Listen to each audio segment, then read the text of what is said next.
नमस्कार दर्शक बंधु लाटेस्ट जब्स ओडिशा को आपण मानक स्वागत।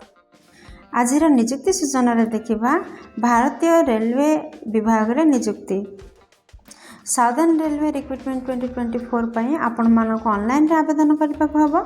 2438 पोस्ट वैकेंसीज रिलीज होईछि। एहार पीडीएफ मध्ये रिलीज होई सारछि। आपण माने जदि दशम प्लस 2 किबा आईटीआई भी करथिले एथि पई आवेदन करि परिबे।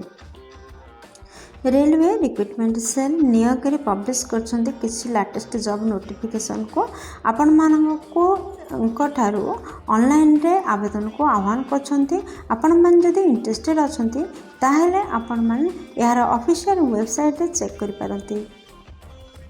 जदि आपण माने एथिरे इंटरेस्टेड अछन्ती ताहेले जानि नियंतु जे आपनकर शिक्षागत योग्यता कोन रहबा दरकार, बयस सीमा कोन रहबा दरकार, दरमा केते मिलिबो, इंपोर्टेंट नोट कोन रहिछि, इंपोर्टेंट डेट कोन रहिछि, माने केउ डेट रे अप्लाई करा जिवो एवं केउ डेट रे अप्लाई यार लास्ट डेट रहउछि। आउ इंपोर्टेंट डॉक्यूमेंट कौन कौन आवश्यक हम, सिलेक्शन प्रोसेस किपर एप्लिकेशन फी अच्छी कि ना, किपरि अप्लाई करेंगे चलते यह सब नोटिफिकेशन तो देखि नबा। दर्शक बंधु मु बर्तमान आपण मानु नहीं आसी एक गवर्नमेंट जॉब पोर्टल साइट को। आपण जदि साइट रे पहुंचबा को चाहिए ना, आपण देखुवा वीडियो रे तळे थिबा डिस्क्रिप्शन बॉक्स रा फर्स्ट लिंक रे क्लिक कर दियंतु, ताहाले आपण मान मध्ये ए पेज रे पहुंची जिवे। ऑर्गेनाइजेशन नेम होची railway recruitment cell. Type of job रोची रेगुलर बेसिस रे आपनकर नियुक्ति रे रहबो। जॉब कैटेगरी रोची सरकारी नियुक्ति माने गवर्नमेंट जॉब अटे। नेम ऑफ पोस्ट देखंतु विभिन्न प्रकार पोस्ट पे वैकेंसीज रिलीज होईची। एप्लिकेशन मोड आपनकर ऑनलाइन रे रहउची। आपण माने चाहिले निज निज मोबाइल रो किबा कंप्यूटर रो किबा कोनोसी नेट पॉइंट रो यहा आवेदन करि परिबे।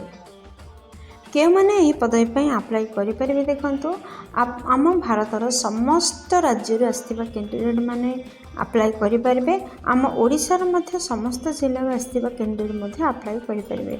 प्लेस ऑफ पोस्टिंग इंडिया जेकोसी स्थान रहिबो।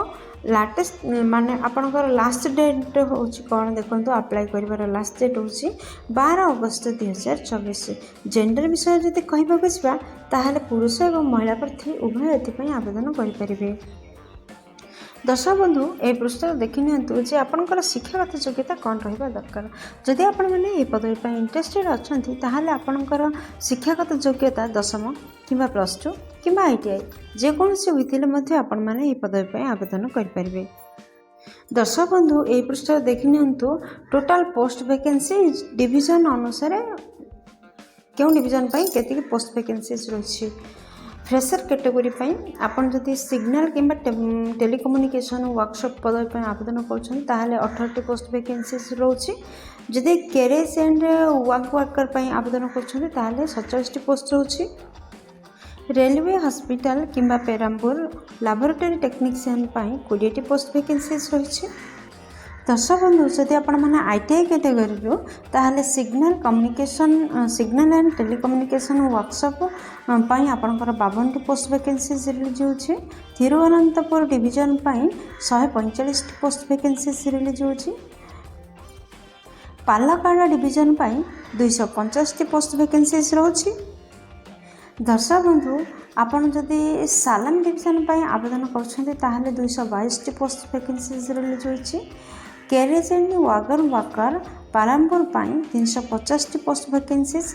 लोको वर्कर पेराम्बुर पाई 228 post vacancies. Electrical workshop Perambur पाई 130 post vacancies. Engineering workshop Arakkonam पाई 48 पोस्ट वैकेंसीज आछि। चेन्नई डिवीजन पर्सनल ब्रांच पाई 24 पोस्ट वैकेंसीज रिलीज होछि। Chennai division electrical rolling stock किंबा आरकोरम पाई 645 पोस्ट वैकेंसीज रिलीज होछि। चेन्नई डिवीजन रो इलेक्ट्रिकल रोलिंग स्टॉक्स पाई 65 पोस्ट वैकेंसीज रिलीज होछि। Chennai division electrical rolling stock पाई 55 पोस्ट वैकेंसीज रिलीज होछि। चेन्नई डिवीजन इलेक्ट्रिकल किंबा रोलिंग स्टॉक किंबा रयपुरम पाई 30 पोस्ट वैकेंसीज रिलीज होछि। Chennai division mechanical diesel mechanical post पाई 22 पोस्ट वैकेंसीज रिलीज होछि। Chennai division mechanical carriage and वांगर पाई 250 पोस्ट वैकेंसीज आसी।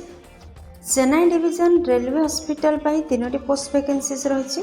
सेंट्रल वर्कशॉप पाई आपनकर 201 पोस्ट वैकेंसीज रही।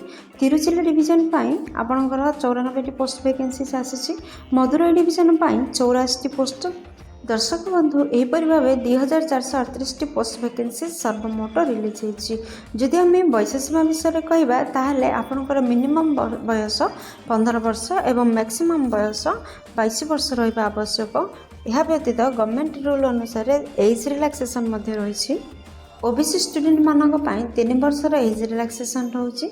एसटी एससी पीडब्ल्यूडी एवं एक्स सर्विस मान 5 वर्षर एज रिलैक्सेशन रोचे। दर्शक बंधु यही पदवी सिलेक्शन प्रोसेस कौन रोचे देखु। एथिपाई आपनकर कौन भी एग्जाम हबार व्यवस्था नहीं।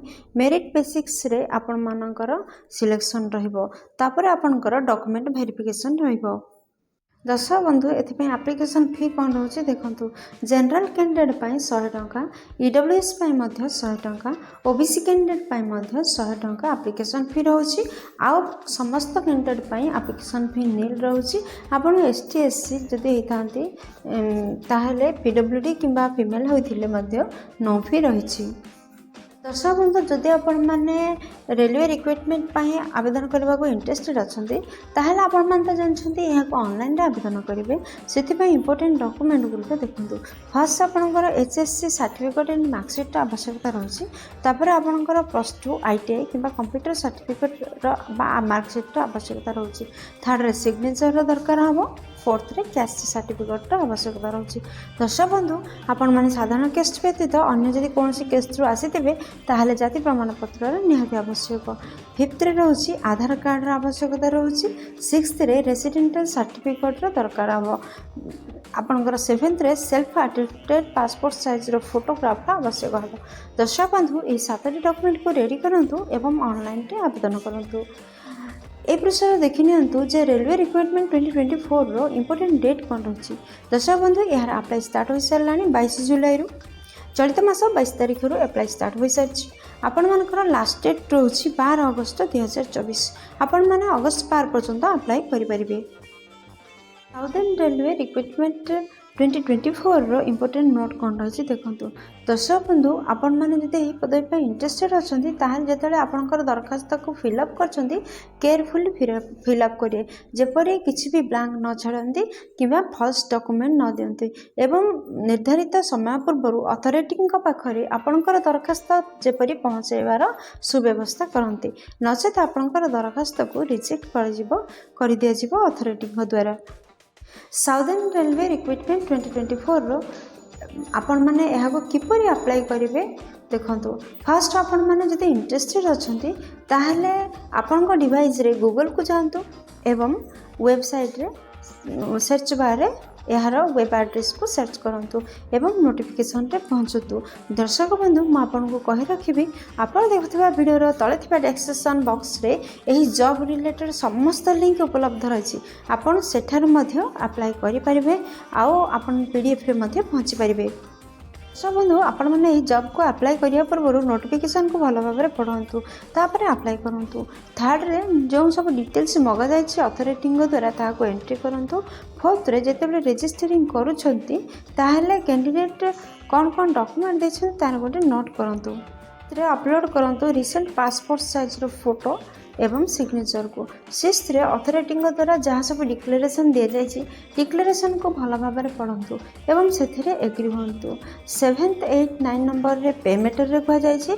दर्शक बंधु आपनकर एप्लिकेशन फी रही 100 टंका लेखा एप्लिकेशन फी रही। जो मानक 100 टंका लेखा एप्लिकेशन फी रही से माने net banking UPI debit card credit card यहपरी ऑनलाइन प्रोसेस रे फी पेमेंट करि परिबे।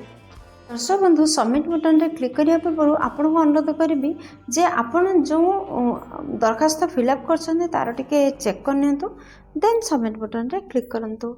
दर्शक बंधु यहीपरि भाव में अप्लाई करूँ। दर्शक बंधु आशा करुँच वीडियो आपंकर बहुत उपकार लगे। जदि किसी भी उपकार करें वीडियो को गोटे लाइक कर दिंतु। सांग सहित यथेष्ट परिमाण शेयर करूँ।